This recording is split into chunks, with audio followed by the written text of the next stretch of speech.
ने तपती गर्मी में वह सिर्फ खाना नहीं बना रही थी, वह खामोशी से अपने दर्द को भी जला रही थी। मगर उसे क्या मालूम था कि एक दिन यही पसीना उसकी जिंदगी में ठंडी हवा बनकर लौटेगा और उसकी रसोई ही नहीं, उसकी किस्मत भी बदल देगा। गर्मियों की तेज दोपहर थी। सूरज आग बरसा रहा था। उसी गांव के एक सादे से घर में जैनब अपने माथे से पसीना पोंछते हुए आंगन में बैठी थी। उसके साथ उसकी बचपन की सहेली शाजिया भी मौजूद थी। दोनों के चेहरों पर गर्मी की तपिश साफ नजर आ रही थी। या अल्लाह, ये कैसी गर्मी है! शाजिया ने हाथ से पंखा झलते हुए कहा। दिल कर रहा है बस ठंडा शरबत मिल जाए। खाना बनाने का तो बिल्कुल भी मन नहीं करता। जैनब हल्का सा मुस्कुराई, मगर उसकी आंखों में थकान छुपी हुई थी। दिल तो मेरा भी यही चाहता है, मगर ससुराल का घर है, यहाँ जिम्मेदारियां निभानी पड़ती हैं। ये कहकर वह धीरे से उठी और रसोई की तरफ बढ़ गई।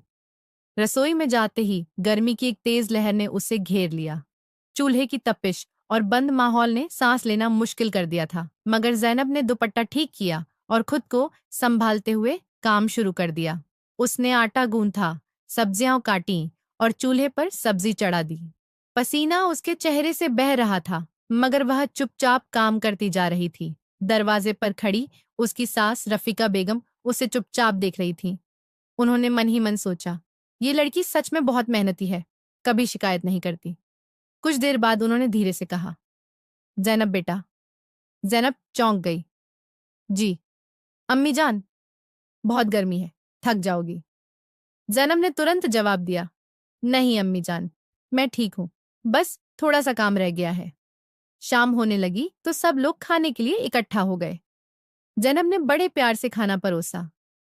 पहला कौर खाते ही उसके ससुर बोल उठे, माशाअल्लाह, आज तो खाने में खास स्वाद है। जैनब बेटा, तुमने कमाल कर दिया। सबने तारीफ की, मगर किसी ने यह नहीं देखा कि इस स्वाद में जैनब की कितनी मेहनत और तकलीफें शामिल थी। रात को जब सब सो गए, जैनब छत पर जाकर बैठ गई। हल्की हवा चल रही थी, मगर उसके दिल में एक अजीब सा बोझ था। तभी उसका पति अहमद वहां आ गया। यहां बैठी हो? जैनब ने हल्की मुस्कान के साथ कहा। हाँ, बस थोड़ी हवा लेने आई थी। अहमद उसके पास बैठ गया और प्यार से बोला। सच बताओ, क्या बात है? तुम कुछ परेशान लग रही हो। जैनब कुछ देर चुप रही, फिर हिम्मत करके बोली, अहमद, रसोई बहुत गर्म होती है, आज तो मुझे चक्कर भी आ गया था। अहमद चौंक गया। क्या? तुमने मुझे बताया क्यों नहीं? जैनब ने धीरे से कहा, मैं नहीं चाहती थी कि आप परेशान हो। बस अगर रसोई में एक पंखा या कूलर लग जाए तो आसानी हो जाएगी। अहमद ने तुरंत उसका हाथ थाम लिया और मुस्कुराकर कहा, बस इतनी सी बात, ये तो कल ही हो जाएगा।